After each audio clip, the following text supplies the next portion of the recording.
Sir low GCS. What do you mean by low GCS? Sir less than 8। तो less than 8 बोले ना, ये लो GCS का क्या मतलब होता है? Sir less GCS less than 8, hypercapnia, hypoxia, देखें, PCO2 greater than 55 millimetre of हाँ मर्करी, वहां पर पीएओ2 आपने लेस देन। नंबर्स बोलने हैं। ठीक है, नंबर्स जी बोलने जी। हैं ये। मतलब ये कोई आंसर नहीं है कि less GCS. Hypercapnia, hyper do you जी mean sir. By hypercapnia? Hypercapnia 60 भी हो सकता है, सर हाइपर कैपनिया 45 से अबव इज हाइपर कैपनिया। और जी सर। और सर पीसी और PAO2 less than 50 millimetre of mercury. ठीक और है। उसके अलावा सर ये है कि inspiratory pressure less than -30 centimetre of water, in inability to cough work, risk of aspiration, sir ये सारी चीजें। अभी आपने ये उसके जितने जो अलावा सर पैरामीटर्स बताए हैं, अगर इनको हम जी चॉक सर। आउट करें तो एक आपने जीसीएस बताया है, एक आपने रिस्पायरेटरी पैरामीटर्स बताए हैं। इसके अलावा और कोई इंडिकेशंस होती है? ये तो फिजिकल पैरामीटर्स हो सर गए ना कोई आपके। जी सर। जी सर। और कोई इंडिकेशन होती है? सर उसके अलावा कोई ऐसी अ, सर आई का अभी अभी रिकॉल नहीं कर पा रहा सर अभी। तो अब आपके पास टाइम नहीं है।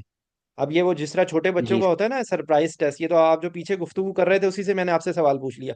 क्या बर्न के अंदर करते हैं? जी। क्या हेड इंजरी के जी अंदर सर करते हैं? बिल्कुल। क्या हेड इंजरी के जी अंदर सर करते मतलब लाइक ये कि हो सकता है पेशेंट का जीसीएस ना कम हो, लेकिन उसकी हैं। इम्पेंडिंग कोई नजर आ गई हो फाइंडिंग, और अब आपको उसको इंटुबेट करना ही करना है। ठीक है। जी सर इस तरह आप जी सोचें सर। जरा, बहुत सारी, क्योंकि इंटुबेशन हमारा एनेस्थीसिया का अलिफ बे पे है। तो इसमें कोई खत जी जो जिसको कहते हैं ना गुंजाइश नहीं है। इसी तरीके जी से सर। अगला क्वेश्चन, एक मिनट आप अपना मसला सुलझा लें हसाम। अगला क्वेश्चन इंटुबेशन से जी सर। रिलेटेड है। वो जो है, क्या उसको कहते हैं, जो हेड इंजरी के अंदर होता है, what is indication for neurosurgical referral?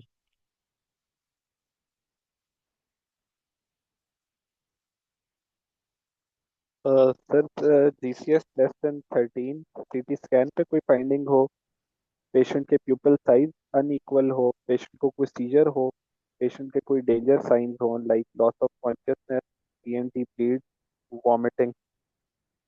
इसका ना पूरे का पूरा एक वो है, मैं आपको अभी दिखा देता हूँ। असल में बहुत सारी चीज़ें ऐसी होती हैं, देखो अनफॉर्चुनेटली अब मैं रेगुलर क्लासेस नहीं ले रहा, तो वो बहुत दफ़ा चीज़ें भूल जाता हूँ। इंसान हूँ भाई, आप लोगों को पीछे धक्का लगा रहा होता हूँ। चीज़ें मुझे भूल जाती हैं, इसलिए मैं कई दफ़ा, मैं गलत बताने से बेहतर है मैं आप लोगों को पॉइंट बता दूं। ये क्वेश्चन पूछा जाता है, ठीक है। ये इसके अंदर वो बकायदा एक चार्ट बना हुआ है, ये मैं आपको भी दिखाता हूँ। इसका कोई लेटेस्ट वर्जन भी आ गया होगा, लेकिन ये बेसिक चीज़ है जो ये आपको बिल्कुल टिप्स पे होना चाहिए। ये ठीक है। Presence of new surgically significant abnormalities on imaging, GCS less than 8 after initial resuscitation. इस तरह की जो चीज़ें होती हैं, अनफॉर्चुनेटली आपको रट्टा मारना पड़ेगा। ठीक है, क्योंकि जिसने अगर की बनाई है यहाँ से, तो वो आपसे यही चीज़ें सुनना चाहेगा। इसी तरीके से ये भी एक है, गाइडलाइंस फॉर अर्जेंट सीटी स्कैनिंग इन हेड इंजरी। ये भी एक आपसे हर सूरत आपको पता होना चाहिए, क्योंकि हेड इंजरी के पूछे जाने के बहुत ज़्यादा चांसेस होते हैं। ठीक है, इसको आप देख लें। ये अगर आपने नहीं देखा हुआ तो ये हर सूरत आपको याद होना चाहिए। इंटुबेशन की क्या इंडिकेशन है, इसी तरीके से मुझे बताएं। ये एक मिनट अगला क्वेश्चन फायजा आपका जो आपने मुझे सिनेरियो भेजा था, अभी मैं डिस्कस करता हूँ। जीशान आप बताओ कि वीनिंग क्राइटेरिया क्या होता है? When will you say that sir there was a patient in ICU for some time, intubated, ventilated. Now you want to proceed for weaning.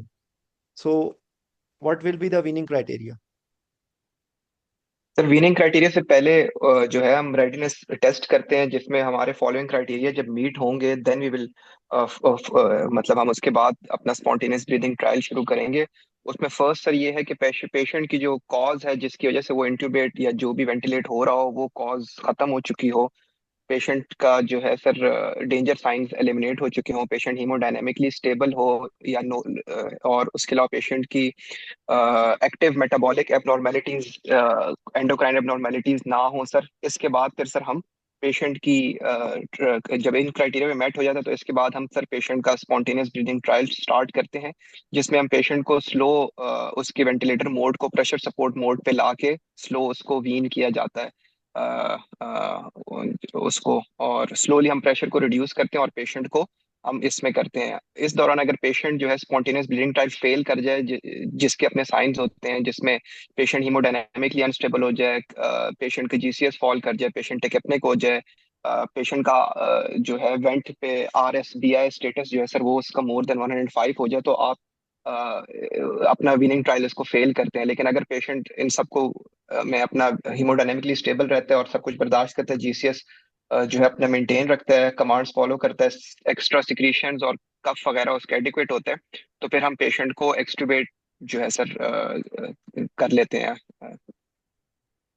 ठीक है, वो अब आज में अगला आपसे वो क्वेश्चन पूछ सकते हैं कि what are reason for failure to win.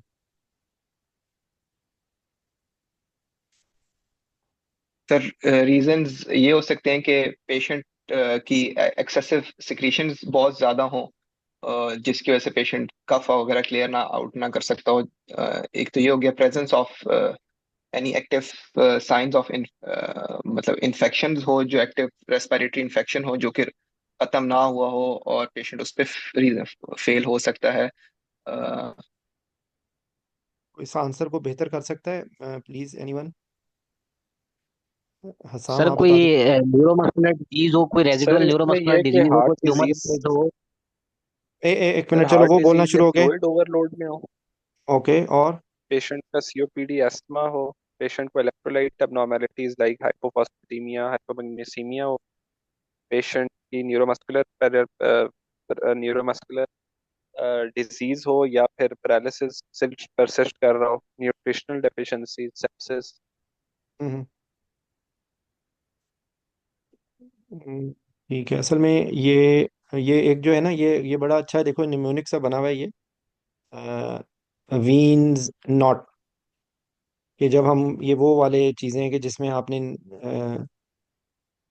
To add clinicians identifying such issues, ये क्या है, मॉडिफाइबल फैक्टर्स टुवर्ड्स एक्सट्यूबेशन, क्या है, वीज, heart disease, electrolyte, anxiety, delirium, neuromuscular disease and weakness, sepsis, nutritional insufficiency, opioids and other sedatives, thyroid disease. तो इतना मजे का नहीं लग रहा मुझे ये अच्छा, ये क्या होता है, rapid shallow breathing index? Sir ये हम वेंट जब पेशेंट वेंट पे होता है सर, हम एक ये इसका फॉर्मूला के थ्रू हम ये एक रैपिड इंडेक्स निकालते हैं। अगर ये 105 से कम होगा तो सर हम पेशेंट को एक्सटुबेट जो सर है वो बेसिकली मतलब सर हमारे basically chances. Respiratory rate upon sir it's basically respiratory rate upon tidal volume in liters. If it is less than 105, the patient is ready to extubate, or if it is greater than 105, then the extubation can be disastrous or can be lethal to the patient. ठीक है, ये इन्होंने गलत, देखो यहाँ पे सामने ही आपको इस आर्टिकल में ये गलती नजर आ गई है। ये इन्होंने ml में लिखा हुआ है, ml में नहीं होता, लीटर्स में होता है।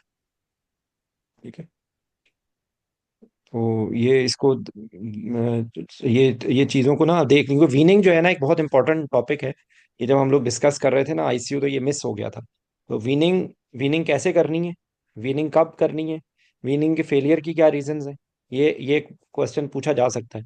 और मतलब लाइक ये कि इसकी बहुत सिग्निफिकेंस है। उसके अंदर जो एक जो चीज़ है ना, वो है आपकी जो फिजियोलॉजिकल उसकी चीज़ें हैं, और एक उसकी जो नंबर्स हैं। ठीक है, कि वो टाइडल वॉल्यूम कितना होना चाहिए, मिनट वेंटिलेशन कितनी होनी चाहिए, रेस्पिरेटरी रेट कितना होना चाहिए। वो जो यहाँ पे है ना नंबर इंडिसेस जो है, वो यहाँ पे था, इसमें लिखे हुए इंडिसेस। ठीक है, minute ventilation less than 10 litre, vital capacity more than 10 ml/kg, respiratory frequency less than 35, tidal volume more than 5 ml/kg, maximum inspiratory pressure. ये वाली जो चीज़ें हैं ना, ये आपको याद होनी चाहिए, ये नंबर्स। ठीक है, रैपिड शैलो ब्रीदिंग इंडेक्स भी यहाँ पे लिखा हुआ होगा। ये ये जो अभी आप बता रहे थे ना फेलियर की कॉजेस, तो इसमें एक्चुअली सब कुछ हो सकता है। लेकिन बेसिकली और एक और ध्यान में रखें कि पेशेंट अभी वीनिंग क्राइटेरिया मैं को वो नहीं कर रहा था qualify, and you started trying to wean off. ठीक है, तो इसलिए अर्ली जो है ना वो मिस टाइम्ड एक्सटुबेशन और री इंटुबेशन के अंदर मोर्टेलिटी मॉर्बिडिटी बढ़ जाती है। तो आपने उसके अंदर उस चीज़ों को अवॉइड करना है। जैसे आप इसमें बता सकते हैं कि अगर आपने कोई भी ऐसी चीज़ जिससे डिलेड रिस्पायर, कोई अगर ओपियाइड की इन्फ्यूजन चल रही है, फैंटानिल की भी इवन, तो उसकी आपने बंद करके आप उसको प्रेसिडेक्स पे कर दें, जिससे आपकी रिस्पायरेटरी डिप्रेशन कम हो। कोई इलेक्ट्रोलाइट इम्बैलेंस है, आप ये तो बहुत उसमें तरतीब में लिखा हुआ है ना, लेकिन अगर आप उनको एक्सप्लेन करना चाहें तो आप एक्सप्लेन कर सकते हैं इस चीज़ का कि जो प्राइमरी डिजीज है वो रिवर्स हो गई हो, और उसके बाद जो जो चीज़ें आप करेक्ट कर सकते हैं वो आपने करेक्ट कर लिया, उसका इनटेक आउटपुट सही हो, उसकी न्यूट्रिशनल कोई ना हो डेफिशिएंसी, उसके इलेक्ट्रोलाइट्स ठीक हो। कौन, अच्छा बाय द वे, कौन कौन से इलेक्ट्रोलाइट्स होते हैं जिनकी खास तौर पे एक बहुत इंपॉर्टेंट कौन सा इलेक्ट्रोलाइट होता है जिससे वीनिंग फेलियर होता है, जो आमतौर पे नॉर्मली हम चेक भी नहीं करते? हाइपोफॉस्फेटेमिया सर सर। फॉस्फेट। हाइपोफॉस्फेटीमिया, ठीक है। और फॉस्फेट्स। हाइपोफॉस्फेटीमिया का इससे चक्कर होता है कि एटीपी की प्रोडक्शन उससे होती है। तो रिस्पायरेटरी डिफिकल्टी होने की एक बहुत बड़ी reason, until unless prove otherwise, जो है ना वो फॉस्फेट लेवल्स है। ठीक है। बाकी ऑफ कोर्स पोटेशियम भी होगा उसके अंदर इनडायरेक्टली, उसके अंदर सोडियम भी होगा, क्योंकि सोडियम की वजह से कॉन्शियस लेवल की प्रॉब्लम होगी। और hypernatremia is one of the leading cause for ICU morbidity, mortality के अंदर एक बहुत बड़ा कॉज डिलेड वीनिंग, और उसके अंदर सारी चीज़ों में हाइपर नेट्रीमिया और हाइपोनेट्रीमिया दोनों ही है। ठीक है। और ये है इसमें चीज़, ये आप इसको इसको नज़र मार लो, ये मोटे मोटे क्वेश्चन, क्योंकि एक्चुअली बात ये है कि क्वेश्चन ये देखो, ये इसमें ये वो मुख्तलिफ तरीके से आपसे पूछ सकते हैं कि कब आप स्पॉन्टेनियस ब्रीदिंग ट्रायल जो है आप उसको स्टॉप कर देंगे। तो अगर रेस्पिरेटरी रेट बढ़ गया, सेचुरेशन कम हो गई, हार्ट रेट बहुत ज़्यादा बढ़ गया, ब्लड प्रेशर या बढ़ गया बहुत ज़्यादा या कम हो गया, ठीक है, एजिटेशन, स्वेटिंग, एनजाइटी, तो आप उसको वो कर देंगे। ठीक है। और ये स्पॉन्टेनियस ब्रीदिंग ट्रायल जो है वो उसमें या तो वो पीपीस के जरिए होगा, SIMV प्लस प्रेशर सपोर्ट के जरिए भी हो सकता है। ठीक है। अच्छा मुझे बताएं, क्या जो बाईपैप के जरिए हो सकता है?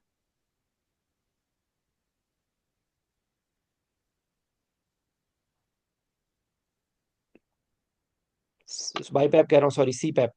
बाईपैप तो नहीं हो सकता ना? जी सर, वो जी सर। अच्छा एक बात और, दूसरी बात ये कि क्या ऐसा भी कैटेगरी होगी कि जिसमें आपने एक्सटुबेट करके उसको इमीडिएटली आपने उसको जो है वो उस पे डाल दिया है, बाईपैप पे?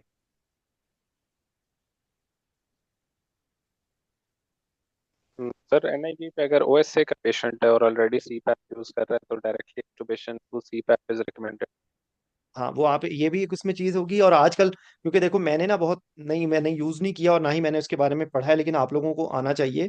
जो हाई फ्लो नेजल कैनुला है, हाई फ्लो नेजल कैनुला की वर्किंग प्रिंसिपल क्या होता है?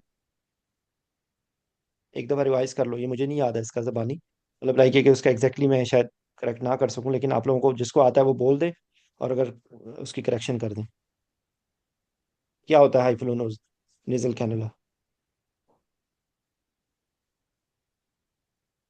सर उसमें हाई फ्लो नेजल ये ऑक्सीजनेशन होती है सर, जिसमें ऑक्सीजन की high flow almost 40 to 60 litre पर मिनट, जिसमें गैसेस जो ऑक्सीजन होती है उसके वार्म और ह्यूमिडिफाइड करके पेशेंट को दिया जाता है, जिसकी वजह से पेशेंट के एक पीप भी जनरेट होता है, मतलब इतने ज्यादा फ्लो पे पेशेंट को पीप भी जनरेट होता है, और ऑस्किलेटरी मूवमेंट से पेशेंट की एल्यूलाई के सर जो है वो ऑक्सीजनेशन और वेंटिलेशन होती है सर। ये पेशेंट की, अगर आपने इंट्यूबेट नहीं करना चाहते और पेशेंट को नहीं, एक ये सेकंड, उससे पिछला स्टेप। एक सेकंड, अगर उसकी पीप भी जनरेट होती है और हाई फ्लो से होता है तो ऑक्सीजनेशन तो हो गई, वेंटिलेशन कैसे होती है?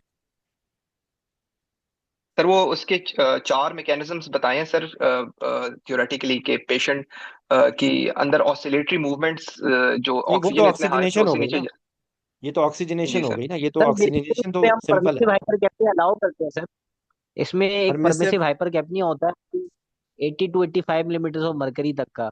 अब वो बेसिकली सही। सर रैपिड मूवमेंट होती है, उसकी वजह से ऑक्सीजनेशन तो हो जाती है, लेकिन सर बेसिकली उसमें जो क्राइटेरिया होता है वो ऑक्सीजनेशन का ही होता है, CO2 रिमूवल आई थिंक उसमें हमारा ऑब्जेक्टिव नहीं होता। नहीं, लेकिन ये जो है ना, ये चलो ये भी आर्टिकल है इसके अंदर, ये आप लोग देख सकते हैं, क्योंकि ये मुझे ना, मैंने क्योंकि अनफॉर्चुनेटली मैं आईसीयू में नहीं काम करता, तो इसलिए ये कभी यूज़ करने का मौका मैंने कभी आज तक ये यूज़ नहीं किया। इसलिए जो चीज़ आपने ना सर की ये हो। CO2 क्लियरेंस इतनी अच्छी कराता भी नहीं है। एक तो इसकी वजह से हाइपर कैपनिया होता है, और दूसरा जो अगर थोड़ी बहुत कराता भी है उसके मैकेनिज्म क्लियर नहीं है। ये आपने इसको देख लो, क्योंकि जब इसने जीशान बोल रहा था ना, तो इसने बोला है वेंटिलेशन, तो वेंटिलेशन नहीं होगी। वो वेंटिलेशन पे आपको पकड़ लेंगे, क्योंकि अगर आपने ऑक्सीजनेशन के साथ वेंटिलेशन बोला है, मैंने इसीलिए टोका है कि अगर आप वेंटिलेशन बोल रहे हैं तो इसका मतलब है आपको कॉन्सेप्ट आता ही नहीं है, क्योंकि आप वेंटिलेशन बोल रहे हैं, वेंटिलेशन में तो इसमें प्रॉब्लम है। क्योंकि यही तकरीबन यही जो ये, क्योंकि मुझे इतना पता है कि that's the same mechanism with जो आपका जो होता है ना, जो हाई फ्लो ऑक्सीजनेशन होती है with high flow jet ventilation, और हाँ, जो वो जो बाकी वेंटिलेशन होती है through through a specific cannula, जो मैकेनिज्म, वो जो मशीन सिस्टम होता है, जेट जेट वेंटिलेशन, वेंटिलेशन। और एक, हाँ जी, जो प्रेशर वेंटिलेशन होती है, उस जो उसमें मैकेनिज्म होता है, वही मैकेनिज्म इसमें भी होता है। और इसी से ही एक मिलती जुलती चीज थोरेसिक सर्जरी में भी की जाती है, उसका क्या नाम है?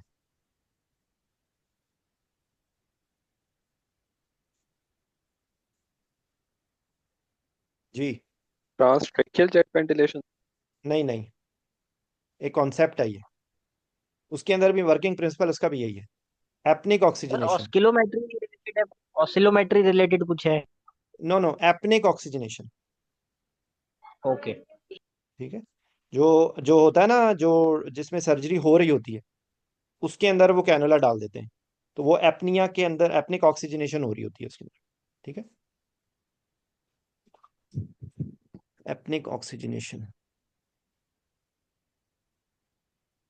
ये इसमें है ये आर्टिकल ना, high frequency jet ventilation, high frequency oscillatory ventilation, जो मुझे आज तक कभी समझ नहीं आया। पर बेसिक बात पता है ये, वाइवे में ना ही पूछे तो अच्छा, लेकिन आप लोगों को आना चाहिए ये। ठीक है, ओके। अच्छा, अभी मैं ना आर्टिकल्स देख रहा था जो लेटेस्ट है ना आर्टिकल्स, उनमें ये मैं अभी एक एफर्ट मैंने शुरू की है, लेकिन it will take a lot of time.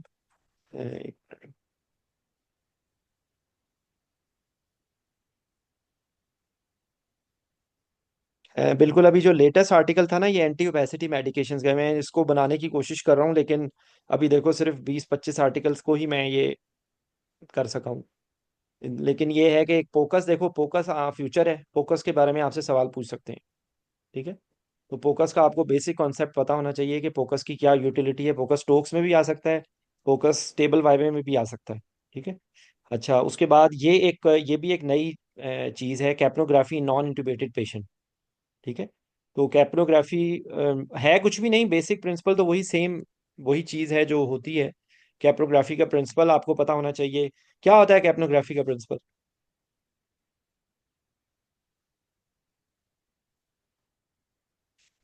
जी।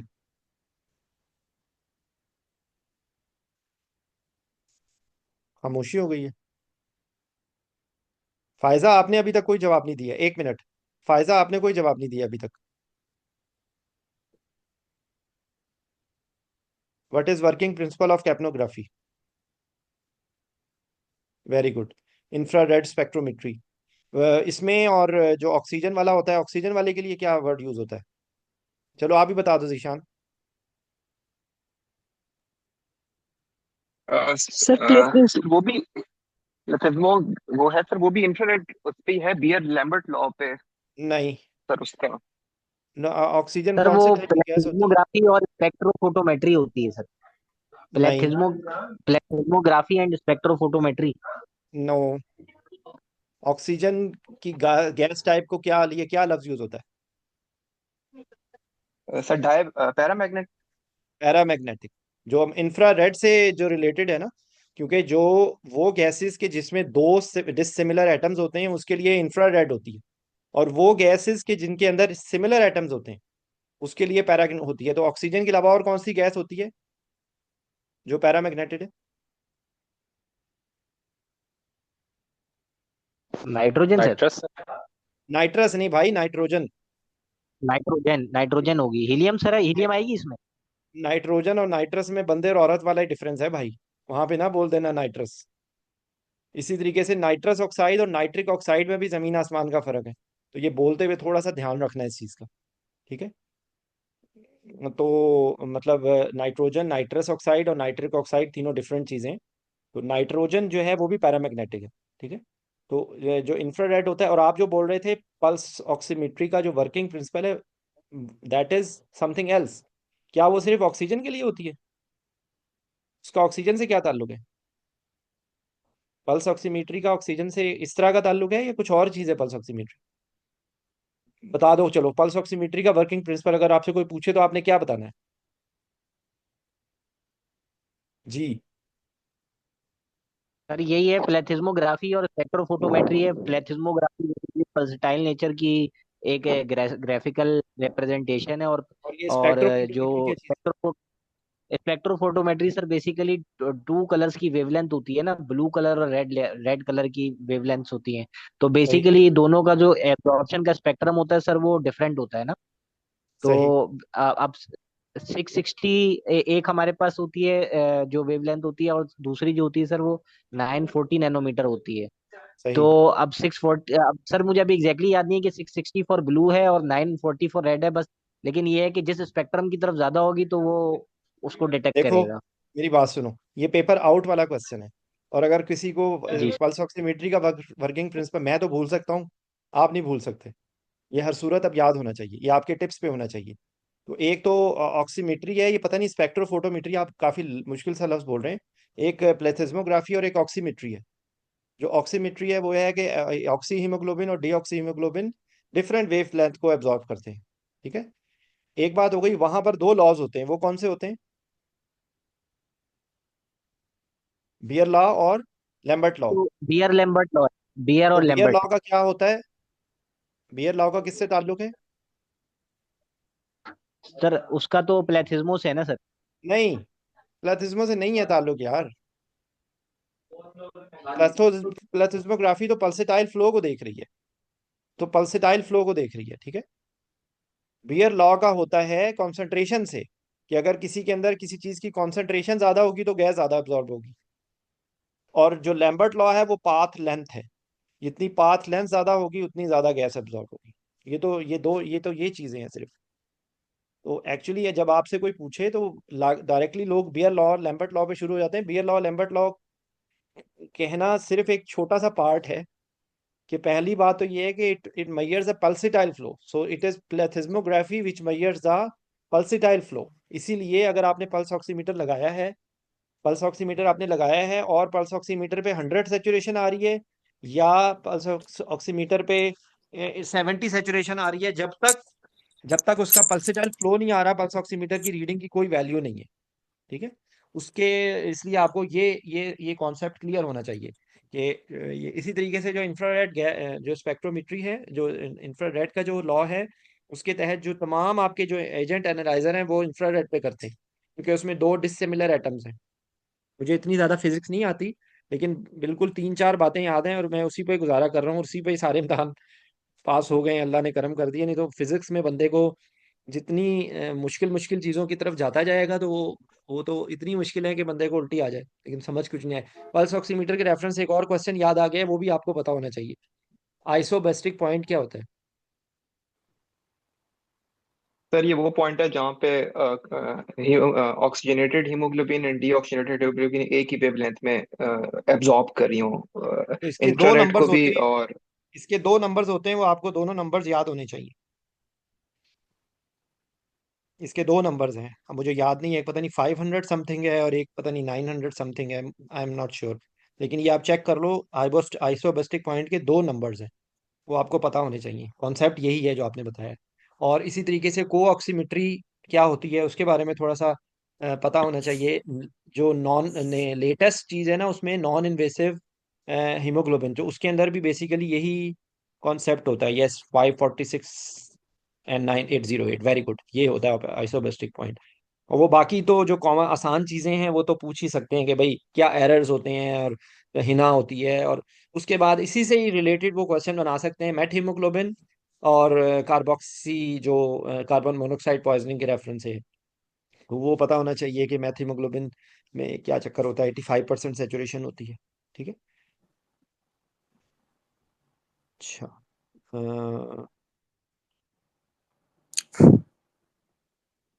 ये भी ना एक लेटेस्ट क्वेश्चंस में से ये आपसे पूछ सकते हैं, मतलब लाइक ये कि रिलेटिवली अनकॉमन चीज है, peri operative lidocaine. Peri operative lidocaine का क्या रोल होगा?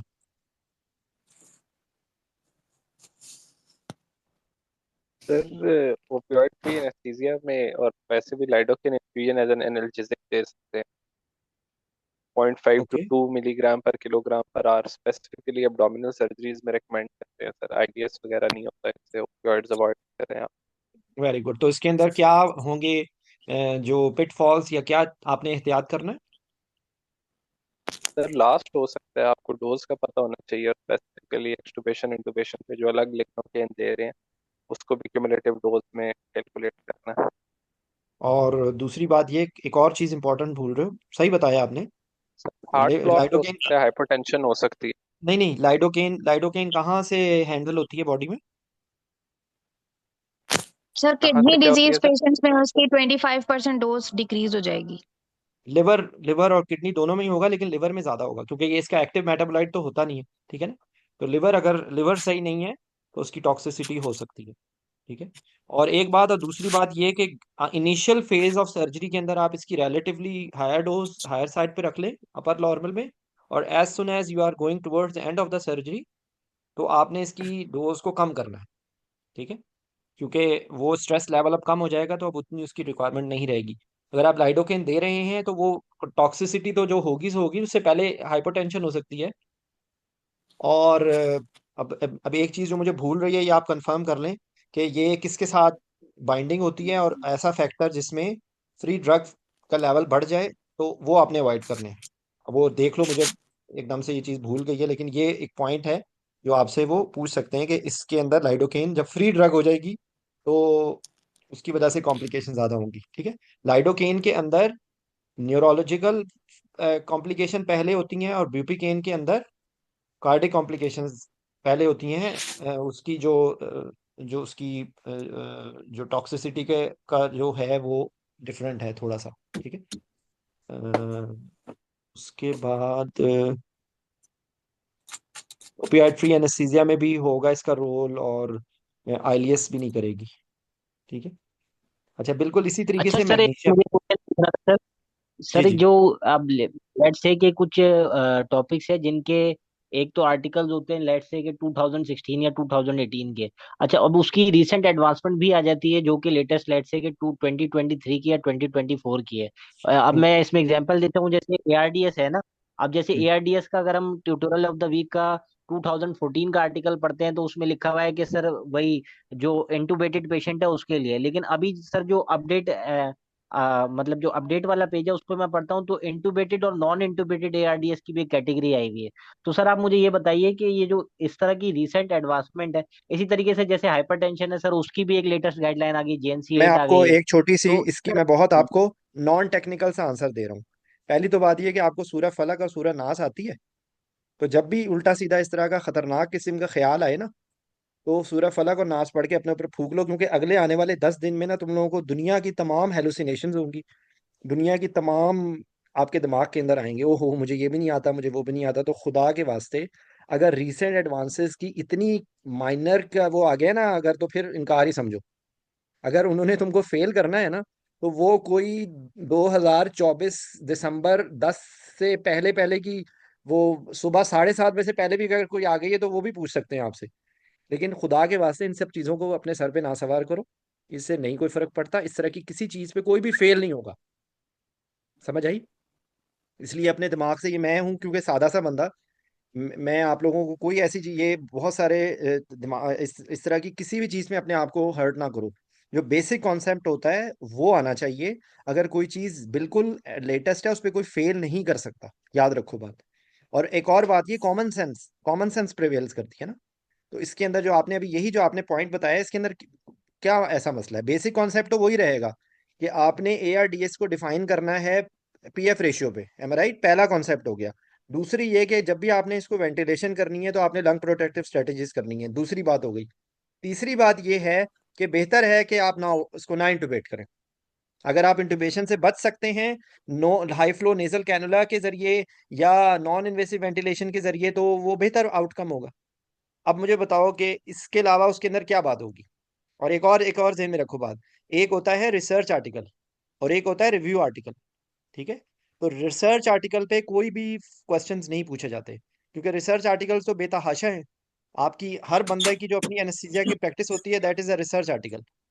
ठीक है, जैसे मैं आपको एक एग्जांपल दे रहा हूँ, मैं ये जस्ट फॉर योर इन्फॉर्मेशन, जाहिर बात है पाकिस्तान में तो यूज नहीं होता, सुगामेडेक्स है ना। अब मुझे मैकेनिज्म नहीं पता, लेकिन सुगामेडेक्स जब भी देते हैं हार्ट रेट 10 to 20 कम होता है। और इसमें किसी बंदे ने मेरे ख्याल से 60 हार्ट रेट पे किसी को दिया है, तो उसका कार्डियक अरेस्ट भी हुआ है। लेकिन इसका मतलब ये नहीं है कि सुगामेडेक्स से कोई एनाफिलैक्सिस हो गया या सुगामेडेक्स से कोई कार्डियक अरेस्ट इटसेल्फ नहीं हो रहा, लेकिन देयर इज समथिंग इन सुगामेडेक्स के जिसकी वजह से हमेशा हार्ट रेट कम होता है। तो मैंने अपनी प्रैक्टिस बना ली है कि मैं सुगामेडेक्स देने से पहले ग्लाइकोपाइरोलेट देता हूँ। अब ये मेरी रिसर्च है, ये समझ लो, मेरे पास कोई डाटा नहीं है, लेकिन ये एटलीस्ट कम से कम मैं 100 पेशेंट्स को अपनी ऑब्जर्वेशन में कर चुका हूँ कि जिनमें मैंने ग्लाइकोपाइरोलेट नहीं दिया तो उसको ब्रैडिकार्डिया हुआ है। तो इस किस्म की जो चीजें होती हैं, यही रिसर्च आर्टिकल्स है। तो रिसर्च आर्टिकल की चीजें आपको एनसीबीआई और वो उस पे आपको बेतहाशा मिलेंगी चीजें, उनकी परेशानी ना लो। I hope I answered your question. ठीक है, तो बेसिक कॉन्सेप्ट पे होता जी है, अगर इस किस्म की कोई चीज बदल जाती है तो इस पे कोई फेल नहीं करता। ठीक है, हाँ, वो कोई एक आर्टिकल पकड़ के आपसे पूछना शुरू हो गए तो आप उनसे कहें कि something new, I don't know, but basic concept is like that. जैसे आरसीयू की रिलेशन से, इसीलिए कोशिश करेंगे जो मैक्सिमम पॉसिबल अपडेट्स हैं वो देख लें, क्योंकि पुरानी पुरानी चीजों का कोई फायदा नहीं होगा। ठीक है, अच्छा, एक ये भी एक मैं ये ऐसे ही सामने मेरे नजर आ रहा है, ये टॉपिक आप लोगों से पूछ सकते हैं, what do you mean by physiologically difficult airway. ये क्या होता है फिजियोलॉजिकल? 1 मिनट भाई, 1 मिनट, जो अभी तक नहीं बोला वो बोले। फायजा, आप अच्छा। क्या मैसेजेस पे ही हैं सिर्फ? और इकरा, आप भी मैसेजेस पे हैं, बोलना नहीं है आपने? फाइवे में भी लिख के देंगी वहां पे आप। नहीं सर, फिजियोलॉजिकल सर इसमें आ जाएगा, पीडियाट्रिक पेशेंट और ऑब्स पेशेंट आ जाएंगे सर। बस खत्म, कहानी खत्म। वहां पे उन्होंने इंटरनेट में आपसे ओल्ड एज पेशेंट भी आ जाएंगे और डायबिटिक पेशेंट आ जाएंगे सर इसमें। कॉन्सेप्ट क्या है भाई, what do you mean by physiologically difficult airway?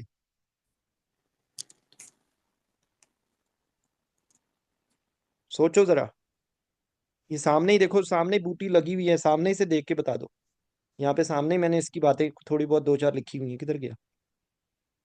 हाँ जी, एयरवे है respiratory oxygenation, difficult airway, haemodynamic optimisation, role of POCUS, इसकी क्या कॉजेज हैं। ठीक है, एक मिनट इसको खोल लेते हैं, क्योंकि ये एक आर्टिकल मैंने देखा था कि जो समथिंग न्यू। ठीक है, आई विश कि मेरी कोई हेल्प करने वाला बंदा आ जाए इस दुनिया में, क्योंकि आप सब लोग अभी अच्छे बच्चों की तरह मेरी बात सुन रहे हैं। अभी अगर एग्ज़ाम पास हो जाएगा तो उसके बाद सारे गायब, कोई किसी को नफसा नफसी का आलम होगा, nobody will be there. फिर उसके बाद सऊदी अरब की जॉब के लिए मैसेज आएगा, या फिर आएगा एफसीआई देना है। सर एफसीआई बता दें, एफसीआई क्या होता है? तो ये मैं, मेरे लिए भी इंटरेस्टिंग चीज़ थी। अच्छा, कॉन्सेप्ट ऑफ प्री ऑक्सीजनेशन क्या होता है? पहली बात ये, प्री ऑक्सीजनेशन का क्या मतलब होता सर डी नाइट्रोजनेशन करवाते हैं नहीं इससे। है? एक, हाँ ठीक है, ओके, नहीं किया। डी नाइट्रोजनेशन करते हैं, ओके, कैसे करते हैं? कुछ नहीं जी। सर इसमें हमारा जो है वो नाइट्रोजन मेरे ख्याल से 75% होता है प्रेजेंट बॉडी में, तो उसको रिप्लेस करके फिर हम ऑक्सीजन देते हैं, तो उससे जो है हमारा एफआरसी इंक्रीज हो जाता है और हमारा D saturation time during intubation वो हमारा फिर इंक्रीज हो जाता है। सर, नहीं, इसके कैसे बेसिकली करते? 3-4 क्राइटेरिया है। हाँ, एडिक्वेट फेस मास्क सील होनी चाहिए, and tidal oxygen greater than 90% आनी चाहिए, और 6 to 8 डीप ब्रेथ्स पेशेंट को दें, तो ये बेसिकली सर प्री ऑक्सीजनेशन होती है, और इसमें बेसिकली डी नाइट्रोजनेट हो जाता है। सर ये मैं बता रहा हूँ कि प्रायर टू अगर हम आरएसआई कर रहे हैं उसकी बात बता रहा हूँ सर। ये हर में यही है। ये अगर ऐसा पेशेंट है, जरूरी नहीं है आरएसआई। जैसे आप फॉर एग्जांपल एक पेशेंट कर रहे हैं, एनी पेशेंट, और ये मैं आपको क्योंकि माशाल्लाह आप सब लोग कंसल्टेंट बनने वाले, मैंने कुछ चीज़ें, इंसान जो सीखता है, क्योंकि किताबों को अगर आप बिल्कुल बुकिश फॉलो करोगे ना, तो मैंने ये जब जिंदगी में पहली दफ़ा मेरे सामने एक 190 किलो का मरीज था और मुझे कोई आइडिया नहीं था, मैंने कभी जिंदगी में इतने मोटे पेशेंट को एनेस्थीसिया नहीं दिया था, तो मैंने ये देखा कि यार ये तो इसमें आपको रैम्प पोजीशन बनानी पड़ती है। जब मैंने रैम पोजीशन बनाई और इतनी इजी वेंटिलेशन और इतनी इजी इंटुबेशन हो गई इवन उस पेशेंट के अंदर, तो मैंने उस चीज़ को अप्लाई करना शुरू किया तमाम पेशेंट्स पे। तो मैंने इस चीज़ को नोट किया कि यार कोई भी मरीज हो, अगर हम उसकी रैम पोजीशन बनाएं और उसको अभी कुछ भी नहीं दिया, आप अभी वो लेटा हुआ है ना अभी, उसको कहें कि तुम 5-6 लंबे लंबे सांस लो, उसका कोई फायदा होगा? इस बात जो मैंने अभी जुमला बोला है कि before giving any anaesthesia, before giving any oxygen, if you just ask the patient to have deep breathing, आप उसको कहें कि मैक्सिमम इंस्पिरेटरी एफर्ट और मैक्सिमम एक्सपिरेटरी एफर्ट करके सांस लो, उसका कोई फायदा होगा या नहीं? क्या फायदा होगा उसका? सर CO2 वॉश आउट हो सकता है। CO2 वॉश आउट होने का हमसे क्या, देखो ऑक्सीजन सर और जो CO2 तो लोअर एयरवे कोलैप्स होंगे वो खुल जाएंगे, एटिलैक्टेसिस एक्सक्रीशंस है प्रिवेंट हो वो। जाएगा भाई। जो उसके एल्वुलाई, सर अभी वो बेचारा टाइडल ब्रीदिंग कर रहा था ना, अब आपने उसको पकड़ के कहा है कि भाई पूरा सांस लो, तो वो पूरा जब सांस लेगा तो उसके वो एल्वुलाई के जो पहले कोलैप्स हुए हैं वो ओपन हो जाएंगे, ठीक है। और इवन जब आपने ऑक्सीजन करनी होती है, लोग क्या गलती क्या करते हैं, मैं आपको प्रैक्टिकली बात बता रहा हूँ कि प्रैक्टिकली क्या करते हैं, ऑक्सीजन मास्क ऊपर रख के ना, और वो 5 मिनट के लिए वो मरीज बेचारा मासूम से सांस ले रहा होता है, उसका कोई फायदा नहीं है। जब वो पूरी तरीके से उसके एल्वुलाई को कोलैप्स ही रह गए, तो वो कहाँ से वेंटिलेशन हुई भाई उसकी? तो या तो आप उसको जब वो बिल्कुल अभी कोई एनेस्थीसिया नहीं मिला, तब उसको बिठा के उससे कहें कि लंबे लंबे सांस लो ताकि उसके एल्वुलाई ओपन हो जाए, नंबर वन। तो ये एक समथिंग विच इज इनोवेटिव और नो बडी डज इट और nobody think about it, ठीक है। तो ये एक जहन में रखें बात। तो क्योंकि ये प्री ऑक्सीजनेशन जब तक, जिस तरह बताया ना अभी इसने कि एन टाइडल ऑक्सीजन ना 90% से ऊपर ना हो, तो तब तक आपने नहीं कहना। और आप हमारे मुल्क में तो एजेंट एनालाइजर ही नहीं होता, तो यहाँ पर तो मैं इन चीज़ों को देख रहा होता हूँ, कोई फायदा नहीं होता, बेवकूफ़ों की तरह रख के मास्क। और अच्छा, इवन मैं आपको एक और इससे रिलेटेड चीज़ आ गई, तो मैं सॉरी, जस्ट मैं बताना चाह रहा हूँ।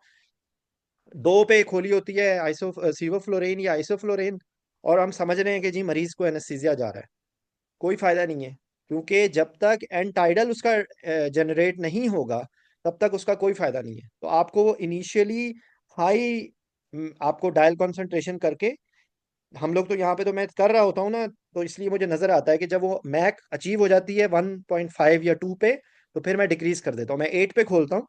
और उसके बाद जैसे ही वो एंड टाइडल मुझे डेवलप हो जाता है, तो आपको हो, तो इसी तरीके से ऑक्सीजनेशन, प्री ऑक्सीजनेशन का जो कॉन्सेप्ट है ना, वो भी इसी के तहत है, क्योंकि प्री ऑक्सीजनेशन का एक पूरा आर्टिकल है, वो आपसे पूछ सकते हैं। इवन अगर वो आपको जो है ना एल्वेलर गैस इक्वेशन, उसके जरिए वो आपसे ये भी पूछ सकते हैं कि किस तरह से वो डेवलप होता है। वो पूरे आर्टिकल के अंदर एक एक चीज लिखी हुई है, वो KPA में लिखी हुई है, लेकिन वो आपको आनी चाहिए, ठीक है। ये एक इम्पॉर्टेंट कॉन्सेप्ट है जो आपका क्लियर होना चाहिए, एम आई राइट?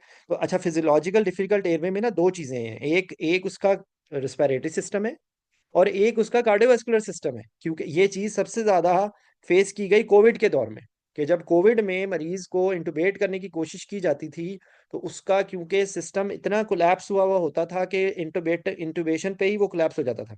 और मैंने अपनी आंखों के सामने, जब मैंने कुछ अर्सा कोविड के दिनों में ICU में काम किया था 2-3 महीने, तो मैंने अपनी आंखों से देखा कि जो लोग मतलब थोड़ी सी बेहतियाती से उसको इंटुबेट करने की कोशिश करते थे, तो इंटुबेशन के फौरन बाद उसका कार्डियक अरेस्ट हो जाता था। पता नहीं आप लोगों ने फेस किया या नहीं किया, लेकिन मैंने अपनी आंखों से देखा है कि मेरे सामने लोग इंटुबेट कर रहे हैं और वो मरीज ही थोड़ी देर, चंद सेकंड्स के बाद उसका CPR हो रहा है, क्योंकि वो बेचारा पहले जैसा जिंदा था, वो जिंदगी भी उससे छीन ली इंटुबेशन करते करते।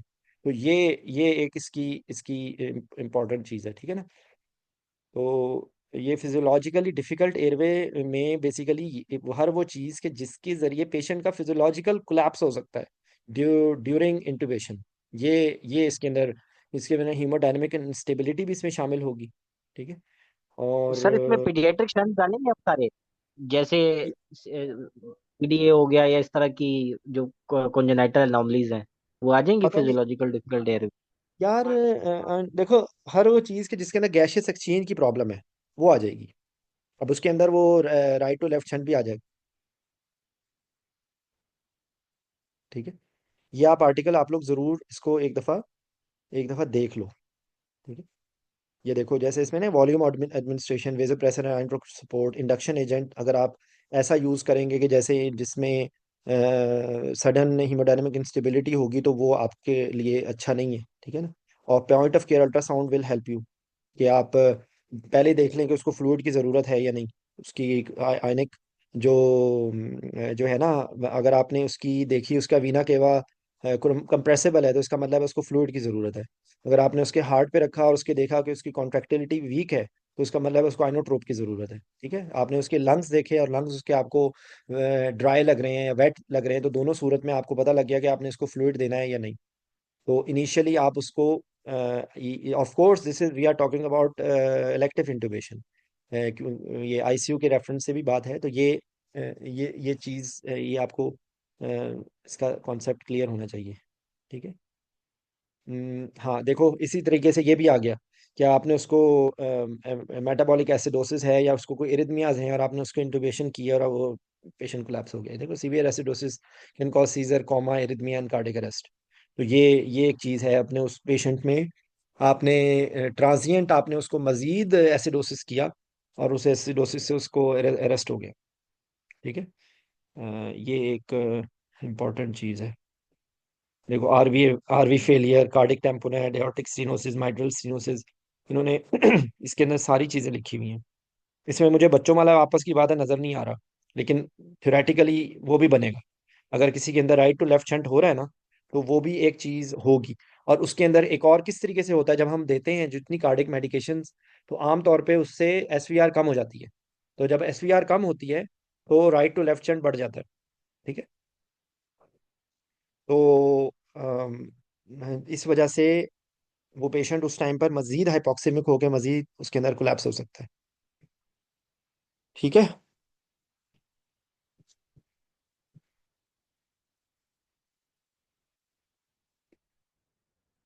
अच्छा, ये भी एक टॉपिक है जो कि मेरे ख्याल से हमारी जो बुक्स में नहीं लिखा हुआ। ये मैं आपको इंटरेस्टिंग बात बताऊं, 2016 नवंबर में यूके कोर्स अटेंड करने गया था। उस वक्त वहां पर ये टॉपिक डिस्कस हो रहा था, बैटरी इंजेक्शन।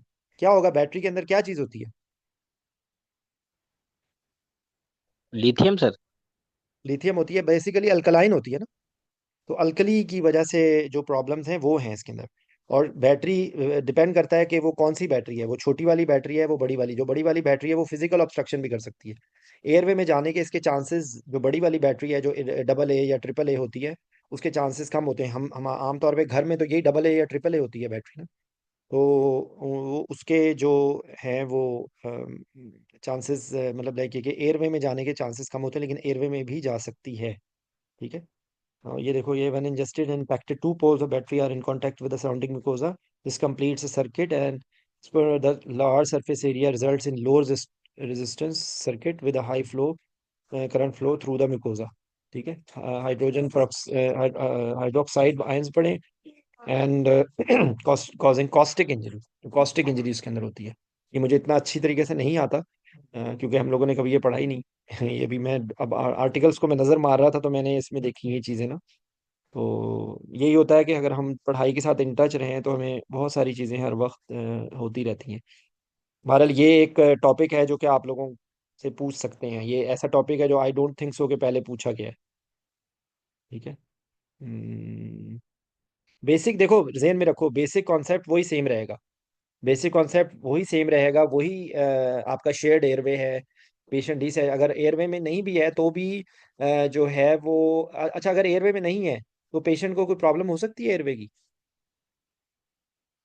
एयरवे में नहीं है, गैस्ट उसमें गैस्ट्रोइंटेस्टाइनल ट्रैक्ट में।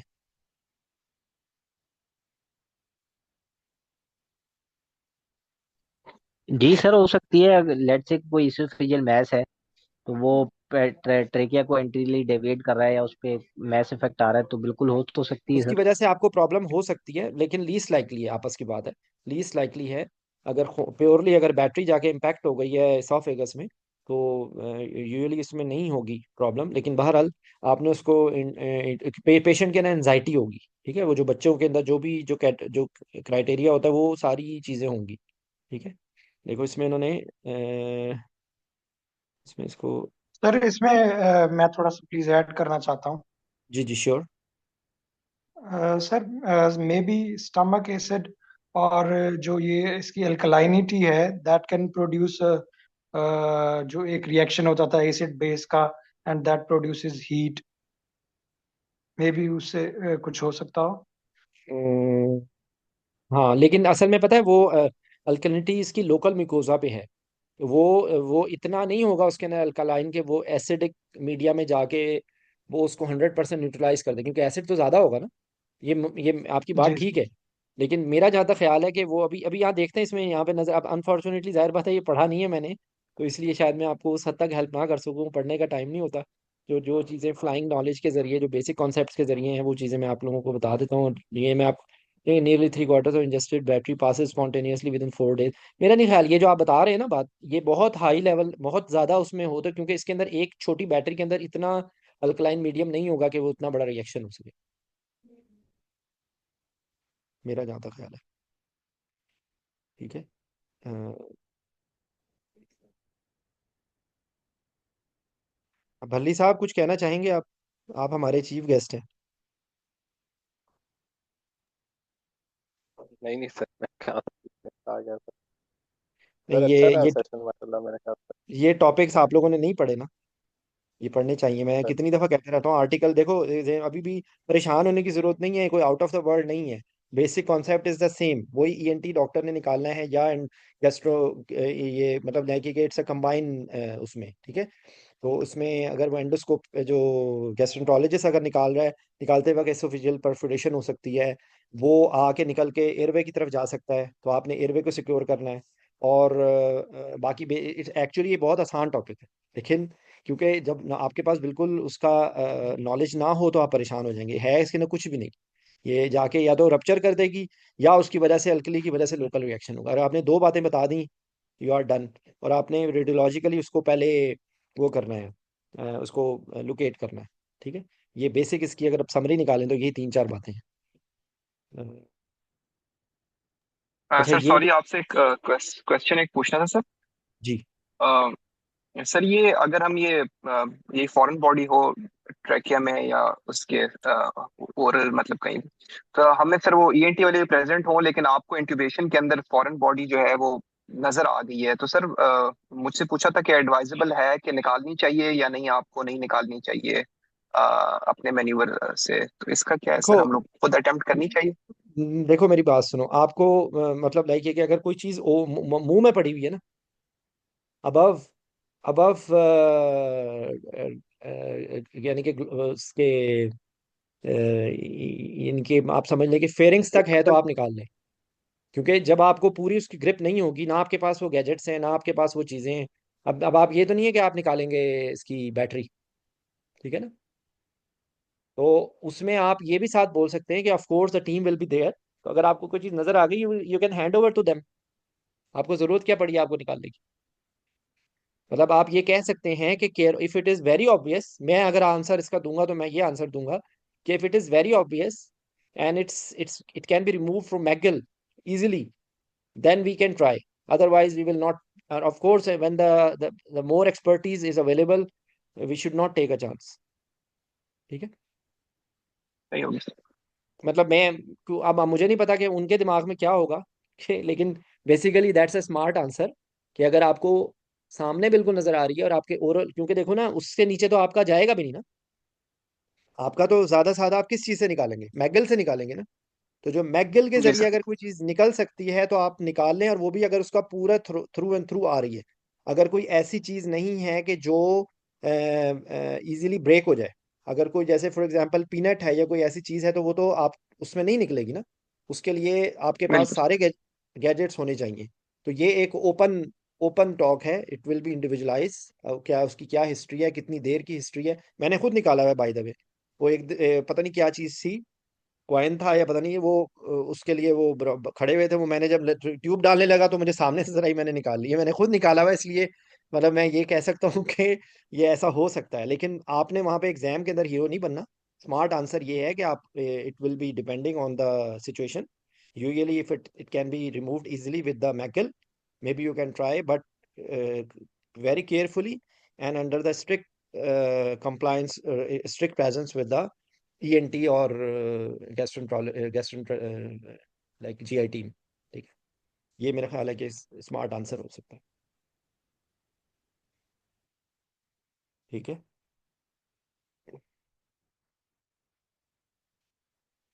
अच्छा, ऑन्कोलॉजी के बारे में आप लोगों को है कॉन्सेप्ट, अगर एक पेशेंट में कोई कोई भी किसी किस्म का कैंसर है तो उसके अंदर बेसिक पॉइंट्स कोई बता सकता है क्या आपके दिमाग में होने चाहिए?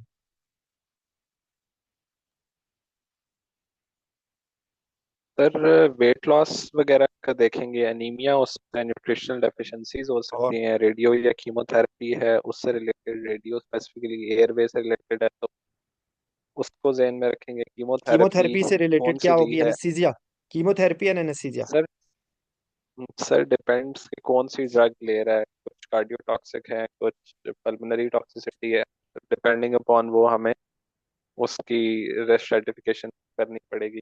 एक और अच्छा, मैं हमने एक डिस्कस बात किया होगा। बताना, कीमोथेरेपी से क्यों क्यों होती है कार्डियक टॉक्सिसिटी? सर ये डिफरेंट ड्रग्स हैं जो करते हैं, जैसे नहीं, फ्लियोमाइसिन बेसिक पल्मोनरी सर नंबर, नाम को आप छोड़ दें एक मिनट। वो तो ब्लूमाइसिन से तो टॉक्सिसिटी। पल्मोनरी टॉक्सिसिटी होती है ना ब्लूमाइसिन से। सर एक बिल्कुल ये बहुत ही बेसिक कॉन्सेप्ट है। जो कीमोथेरेप्यूटिक एजेंट सर होते हैं इसका वो सर इसका ये है कि सर वो कीमोथेरेप्यूटिक एजेंट हमारी नॉर्मल आर्किटेक्चर है उसको भी साथ में उनको डिस्ट्रॉय करते हैं, मतलब कैंसर सेल के साथ आपकी जो नॉर्मल आर्किटेक्चर है बाकी ऑर्गन्स का उनको भी साथ में डिस्ट्रॉय जो करते हैं। ये मतलब आप ये समझ लेना कि वो अपने ही लोग अगर दहशतगर्दी करेंगे तो वो डिफरेंशिएट करना मुश्किल होगा ना। तो बेसिकली ये जो जितने भी कीमोथेरेप्यूटिक एजेंट होते हैं वो एक्चुअली अपने ही सेल्स को मारते हैं। ठीक है। तो इस वजह से होती, इसी वजह से देखो जो वो हो जाता है, जो बाल गिर जाते हैं, जो बोन मैरो का सप्रेशन होता है, जो कार्डिक टॉक्सिसिटी होती है, जो स्किन के अंदर प्रॉब्लम्स होती हैं, ये सारे कुछ होता ये है कि chemotherapeutic agent can not differentiate fully between a cancer cell and a normal cell. ये एक बेसिक कॉन्सेप्ट है। ये बेसिक कॉन्सेप्ट को आप जहन में रखेंगे तो आपके लिए आसानी हो जाएगी। तो कीमोथेरेपी हो गई, रेडियोथेरेपी हो गई, फिर उसके बाद जो इसके अंदर जब बोन मैरो की होगी तो सेल लाइंस डिस्टर्बेंस, आप सारों को तीनों को याद रख लें। एनीमिया हो सकता है, WBC काउंट होंगे तो इन्फेक्शंस के लिए प्रोन हो जाएगा, लिवर, किडनी, हार्ट में होगा। और हार्ट के अंदर है तो इसीलिए जब भी शुरू करते हैं कीमोथेरेपी तो एक बेस लाइन एको करवाई जाती है। और उसके बाद उसको जब कीमोथेरेपी के साइकिल्स मुकम्मल हो जाते हैं तो क्लिनिकली एज वेल एज उसको एको के जरिए देखा जाता है कि भाई उसके कोई डिटोरेशन तो नहीं हुई। ये बात हो गई। उसके बाद जो सर्जरी, आप मेरे ख्याल से गैलेक्सी A30 आप पहली दफ़ा आए हैं, ये रिकॉर्ड होती है और सारी यूट्यूब पे जाती है। May I know your name Galaxy A30? क्या मैं आपका नाम जान सकता हूँ? अस्सलाम वालेकुम सर। रुखसाना बेगम। वाल जी बेटा। रुखसाना बेगम। जी बेटा, आपको सारी ये यूट्यूब के चैनल पे मिलेंगी। ठीक है। तो जी आपको ओके सर, थैंक करने यू। की ज़रूरत नहीं है, अभी भी रिकॉर्ड हो रही है ये हर चीज़। मैं तो सारों के लिए it's available for everyone and it's not a monetised. ठीक है। तो आप लोग की अपनी मर्जी है, आप लोग देखना चाहते हैं। खैर, तो ये जी कीमोथेरेपी, रेडियोथेरेपी मेनली एयरवे, उसमें एयरवे की डिस्टॉर्शन हो सकती है। दो तीन बातें और ज़हन में रखें। कैंसर की जो सर्जरी होती है ना, उनमें से दो तीन टाइप की होती हैं। एक उसकी क्यूरेटिव सर्जरी हो रही होती है कि आप उसको निकाल रहे हैं, और एक उसकी पेलिएटिव सर्जरी हो रही होती है। ठीक है। तो पेलिएटिव सर्जरीज के अंदर कोई स्टोमास बना रहे होते हैं। ठीक है। स्टोमास बना रहे होते हैं या कोई लाइंस डाल रहे होते हैं। फॉर एग्जांपल, जो आपकी जो कीमोथेरेपी के लिए लाइंस होती हैं, पोर्टाकैथ होते हैं। ठीक है। तो वो पोर्टाकैथ जस्ट लाइक CVP की तरह डलता है और उसको फिर वहां पे एम्बेड कर देते हैं अंदर। तो पोर्टाकैथ की इंसर्शन हो सकती हैं, स्टोमास बन सकते हैं, जो गैस्ट्रोस्टमी ट्यूब्स डल सकती हैं। ठीक है। और कई दफ़ा जो प्रोसीजर्स होते हैं वो पेलिएटिव होते हैं। By the way, palliative care का क्वेश्चन बकायदा मेरे से पूछा गया है और मैं मुस्कुरा के उनकी शक्ल देख रहा था, क्योंकि मेरे फरिश्तों को भी नहीं पता था। उन्होंने पूछा था WHO पेलिएटिव पेलिएशन के बारे में क्या कहती है। अभी इसको हम टच करते हैं थोड़ा सा। फिर उसके बाद एक और इम्पॉर्टेंट बात होती है, वो होती है पेन। ठीक है। तो ये पेशेंट जो हैं वो ओपीआई डिपेंडेंट हो सकते हैं। ठीक है। ओपीआई डिपेंडेंट हो सकते हैं।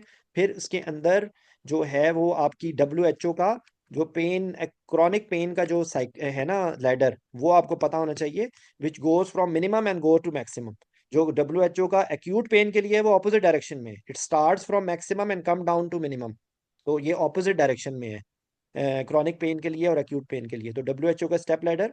उसके बाद कुछ ब्लॉक्स होते हैं जो जिनमें से मतलब न्यूरोलिटिक ब्लॉक्स होते हैं। ठीक है। न्यूरोलिटिक ब्लॉक्स होते हैं कैंसर पेन के लिए।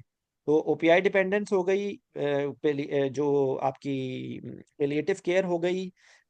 उसके बाद साइकोलॉजिकल प्रॉब्लम्स, जो साइकोलॉजिकल प्रॉब्लम जो हैं वो not only in the patient but on the whole family. क्योंकि पूरी फैमिली सफर कर रही होती है। तो ये आपको जब आप बोल रहे हो, तो अगर आपसे कैंसर का आए तो आप इसको समरी करके लोकल एक्सटेंशन, मेटास्टेसिस, मेटास्टेसिस होगा तो हमारे लिए जो इंपॉर्टेंट है वो लंग्स है, लिवर है, बोन है।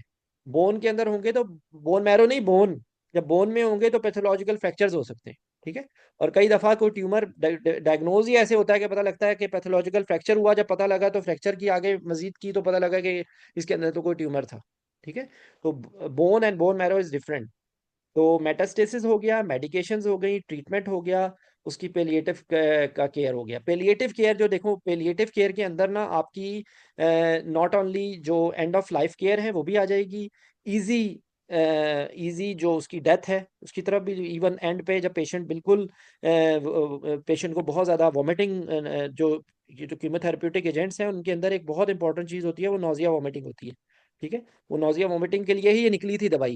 ये जो आपकी ऑन्डेंसेट्रॉन है ना, ये actually it was first use for cancer chemotherapy induced vomiting. ठीक है। और उसके बाद फिर ये तमाम पेरिऑपरेटिव केयर के अंदर यूज करना शुरू कर दिया गया, लेकिन एक्चुअली इट वाज तो इवन अगर कोई भी चीज़ केयर ना हो रही हो तो प्रोपोफोल की इन्फ्यूजन भी चलाई जाती है। मैंने अपने एक बहुत करीब तरीन दोस्त को, मेरी आंखों में वो मंजर कैद हो गया, मैं तो पछताता हूँ कि मैंने उसको उस हालत में जाके देखा क्यों, क्योंकि 12 साल हो गए मैं, मेरी आंखों में वो मंजर होता है, प्रोपोफोल की इन्फ्यूजन चल रही थी and he was just set to die in few days. तो ये प्रोपोफोल की इन्फ्यूजन तक का मामला आ जाता है, साइकोलॉजिकल हो जाती है। तो ये कैंसर से में आपको ये बातें पता होनी चाहिए, और वहाँ पे आपको उनमें से जितना टाइम होगा, जाहिर बात है ये हर पेशेंट में ये सारी बातों की ज़रूरत नहीं होगी, लेकिन आप बता सकते हैं कि about the procedures, about the pain, about the ये चीज़। तो ये कैंसर से रिलेटेड ये कुछ बातें हैं। ठीक है। अच्छा, आपको smoker, alcoholic alcoholic OPI dependent, अच्छा ओपीआई डिपेंडेंट पेशेंट की जो है ना, एक एक दो बातें बेसिक, आपको एक तो इंटर कन्वर्शन पता होनी चाहिए। ठीक है। वो इंटर कन्वर्शन एक ओपियाइड की दूसरी ओपियाइड में interconversion, plus IV into intramuscular into oral, ये आपको पता होनी चाहिए। ये आपको आर्टिकल्स में मिल जाएगी, ये मुझे ज़बानी याद नहीं है, लेकिन ये आपको पता होनी चाहिए कि जैसे मेरा जहाँ तक मेरा ख्याल है, जो होता है ना ओरल की 1/3 होता है उसमें इंट्रामस्कुलर में, और हाफ, सॉरी 1/3 होता है आईवी में, और हाफ होता है इंट्रामस्कुलर में, समथिंग लाइक दैट। ये आपको पता होना चाहिए। ये एक चीज़ हो गई। उसके बाद वो आपसे ये पूछेंगे कि भाई फॉर एग्जांपल, अच्छा ओपीआई डिपेंडेंट पेशेंट भी दो तरह के होते हैं। एक वो होते हैं कि फॉर एग्जांपल एडिक्ट है, एक एडिक्ट है, तो एडिक्ट के अंदर कुछ चीज़ें एक्स्ट्रा हो जाएंगी, जिसके अंदर क्या क्या चीज़ें होंगी, मैं चले आप लोगों को भी इन्वॉल्व कर, आप प्लीज़ बताएं क्या चीज़ें हो सकती हैं एडिक्ट के अंदर।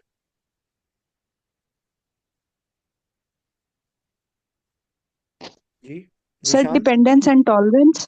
डिपेंडेंस नहीं, ये तो किसी में भी होगी ना, डिपेंडेंस एंड टॉलरेंस तो किसी में भी होगी।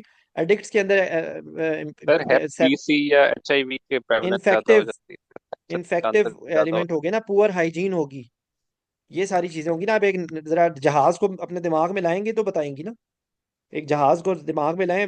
जब हम लोग लाहौर में रहते थे, ये हसाम ने भी जीसी से पढ़ा हुआ है, तो वहां पर जीसी के आसपास का जो एरिया होता था, वहां पे हमें अबंडेंट मिकदार में हमें जहाज नजर आते थे। तो अब वो पता नहीं जहाज किधर चले गए, अब तो वो नजर नहीं आते उस तरह के हाई क्वालिटी के जहाज। तो वो जहाज़ों को अपने दिमाग में लाएं तो फिर आपको ये पता चलेगा कि एडिक्ट्स के अंदर क्या प्रॉब्लम्स होती हैं, पुअर हाइजीन है और ये इन्फेक्टिव हैं चीज़ें। ठीक है। अदर देन दैट, बेसिक इसके अंदर देखें कॉन्सेप्ट आपने अपने जेहन में रखें कि एक तो ये कि आपने जो वो ओरल अगर ले रहा है ना, तो आपने उसको कन्वर्ट करना है आईवी में, क्योंकि पेरी ऑपरेटिव पीरियड में तो आप उसको आईवी देंगे ना। एक बात हो गई। दूसरी दूसरी चीज़ ये होगी कि एक और कैटेगरी होती है जो जो ट्रीटमेंट पे होते हैं, उनमें चल रही होती हैं, एक मेथाडोन और दूसरी नैलट्रेक्सोन। ठीक है। तो आपको मेथाडोन और नैलट्रेक्सोन के बारे में थोड़ा सा आइडिया होना चाहिए कि ये क्या होते हैं। मेथाडोन की कन्वर्शन आपको पता होनी चाहिए मॉर्फिन के साथ, क्योंकि पेरी ऑपरेटिव पीरियड में अगर पेशेंट ओरल नहीं ले रहा तो वो मेथाडोन तो आप नहीं उसको दे सकते, मेथाडोन सर। आईवी नहीं होगी। नैलट्रेक्सोन है सर या बुप्रेनॉर्फिन है? नैलट्रेक्सोन तो ये नैलट्रेक्सोन भी है, पेरिफेरल बुप्रीनॉर्फिन भी एंटागनिस्ट है। नहीं है सर? नहीं, नैलट्रेक्सोन जो है ना, एक मिनट, नैलट्रेक्सोन यार मुझे याद आ रहा है देते हैं, ये कंफर्म कर लो, अगर मैं गलत हूँ तो आई एम सॉरी, लेकिन जहाँ नहीं तक नहीं मुझे सर, याद आ, देखते होंगे, ठीक है। चेक कर लो, कंफर्म कर लो इसको। ठीक है, अभी मैं बता रहा हूँ, ठीक। In the mean time you can just have a look. ठीक है। तो बुप्रेनॉर्फिन, मेथाडोन और नैल्ट्रेक्सोन, ये तीन तीन होते हैं जो इसके ट्रीटमेंट में दिए जा रहे होते हैं। तो उसके अंदर आपने क्या, इसका बेसिक कॉन्सेप्ट ये है कि आपने जो जितनी वो बेस लाइन ले रहा है ना, उसको आपने आईवी में कन्वर्ट करके देना ही देना है। वो आप दे सकते हैं पीसीए के तौर पे, ठीक है। पीसीए में उसकी जो बेस लाइन इन्फ्यूजन है उसमें आप डिवाइड कर सकते हैं, या आप उसकी जो जो आप उसको फिक्स डोज में दे सकते हैं, ठीक है। या आप उसको पीसीए की जो डोज है उसमें एडजस्ट कर सकते हैं। जो दूसरा होगा कि एक्स्ट्रा, जब आपने एक्स्ट्रा जो उसकी रिक्वायरमेंट होगी because of surgery, that will be called as like you breakthrough pain जो हो रही है। तो ब्रेक थ्रू पेन के लिए आप बोथ ओपियाइड्स और आप नॉन ओपियाइड से यूज करेंगे, ठीक है। तो ये इसका बेसिक कॉन्सेप्ट है। जैसे अगर फॉर एग्जांपल वो 10 मिलीग्राम उसकी बनती है, आईवी की रिक्वायरमेंट उसकी 100 मिलीग्राम फॉर एग्जांपल बनती है, तो आप उसको 100 मिलीग्राम को पीसीए में डिवाइड कर देंगे, ठीक है। और फॉर एग्जांपल वो 24 आवर्स में जिस तरह उसकी डोज बनती है वो आप उसको डिवाइड कर देंगे। आमतौर पे क्या होता है, 1 मिलीग्राम एवरी 6 मिनट का बनाते हैं पीसीए ना, तो 1 घंटे में 10 मिलीग्राम चली जाती है, ठीक है। तो इस तरीके से आप उसकी डिवाइड कर देते हैं। जो बेस दो चीजें आपने उसमें देनी है, जो जो उसकी बेस लाइन है उसको आपने रिप्लेस करना है, और जो एक्स्ट्रा उसकी रिक्वायरमेंट है वो उसको आपने पूरा करना है। बहुत आसान है, it's not a difficult concept. और आपको इंटर कन्वर्शन याद होनी चाहिए, इसी तरीके से जिस तरीके से इंटर कन्वर्शन आपको स्टीरॉइड्स की भी आनी चाहिए, ठीक है। बिल्कुल यही थ्योरी आप स्टीरॉइड्स के अंदर फिट कर दें कि एक पेशेंट है जो स्टीरॉइड डिपेंडेंट है, तो स्टीरॉयड डिपेंडेंट पेशेंट का आपने किस तरह, और ये ना क्योंकि अजान हो गई है, मैंने नमाज के लिए जाना है, लेकिन मैं आपको बता दूं कि एक पीट्स पेशेंट, एक एल्डरली पेशेंट, ये ऑब्स्टेट्रिक का पेशेंट, ठीक है, ये जो मैंने आपको स्मोकिंग, एल्कोहलिज्म, एडिक्ट, ठीक है, उसके बाद ये ओपीआई डिपेंडेंट, और अच्छा ये एडिक्शन के अंदर ना जो दूसरी जो दवाइयां हैं, जो कोकेन है और जो एम्फिटामीन है वो भी आएंगी, उनकी थोड़ी सी डिफरेंट होगी। उसके चीज़ें उसके अंदर ब्लड प्रेशर राइज का आमतौर पे चीज़ें होती हैं, सीएनएस की हाइपर एक्टिविटी होती है, लेकिन वो आपको, और उसके बाद जो है ना आपको, ये आप प्रिपेयर कर लेंगे। मैंने वैसे इसके ऊपर डिस्कशन भी की थी कि सीकेडी पेशेंट, सीएलडी पेशेंट, ठीक है, हाइपरटेंसिव पेशेंट, डायबिटिक पेशेंट, यानी कि ये आप ये समझ लीजिए कि ये पेपर आउट है। तो इनके आंसर्स को आप 30 सेकेंड्स टू 1 मिनट का आंसर प्रिपेयर रखें, कि वहां पर जब आपके सामने वो आए तो आपको कोई सोचने का टाइम में ज़ाया ना करना पड़े, क्योंकि वहां पर ये एक साइड क्वेश्चन होगा। और ये ऐसे ही है कि आपकी गार्निशिंग है, हो सकता है कि ये आपका मेन उनके की में भी ना हो, लेकिन अगर आप उनको ये चीज़ बताएंगे तो वो एग्जामिनर जो होते हैं ना, वो आपके ओवरऑल इम्पैक्ट को देख रहे होते हैं। आपका क्या ख्याल है कि वो एक एक नंबर को मतलब काउंट करके लगा रहे होते हैं? कम ऑन, वो आपकी शक्ल देख के वो सूंघ के बता देते हैं कि ये बंदा पास होने वाला है या फेल होने वाला है, ठीक है। और उसके बाद जो है क्या नाम है उसका, वो मतलब लाइक, तो आप लोग, मेरी गुजारिश है आपसे कि जितनी डिजीजेज हैं उनका आपका मोटा मोटा होना चाहिए। और ये क्योंकि बहुत कॉमन सिनेरियोज है कि पीडियाट्रिक पेशेंट पूछना ही पूछना है, एल्डरली पेशेंट पूछना ही पूछना है, ऑब्स्टेट्रिक पेशेंट पूछना ही पूछना है, सीकेडी, सीएलडी, उसके बाद एक पेशेंट जिसको जैसे कल हम लोगों ने किया था न्यूरोलॉजिकल उसको, यानी कि पोस्ट सीवीए, ठीक है। इसी तरीके से difficult IV line, difficult airway, bleeding patient, ये आप अपने ना आंसर्स को प्रिपेयर कर लें, क्योंकि ये वहां पर आपको बहुत हेल्प करेगा। बजाय इसके अब आप वहां पे सोच रहे हैं, सोच के वहां पर नहीं टाइम होता। अब आप वहां पे बैठ के जब आप आंसर प्रिपेयर करने की कोशिश करेंगे तो वहां पर आपसे नहीं होगा ये आंसर प्रिपेयर। तो ये वो क्वेश्चंस, वो टॉपिक्स के जो बिल्कुल आउट है ना पेपर, उनको पहले से डिफिकल्ट आईवी में क्या करना है, डिफिकल्ट एयरवे में क्या करना है, एक पेशेंट की पीओएनवी का रिस्क है उसमें क्या करना है, एक पेशेंट को एस्पिरेशन का रिस्क है उसमें क्या करना है, यानी कि वो चीजें कि जो मतलब लाइक कि एक अच्छे एनेस्थीसिया का हिस्सा है और जो बहुत फ्रिक्वेंटली पूछे जाते हैं, ठीक है। तो आप लोगों के आने का शुक्रिया, इंशाल्लाह फिर मिलेंगे, ठीक है। ये अब तो थैंक यू हशाम सर। खुश हो ना, अब देसी जबान में हो गया अब। हशाम और भली की फरमाइश पे ये उर्दू का सेशन हुआ है,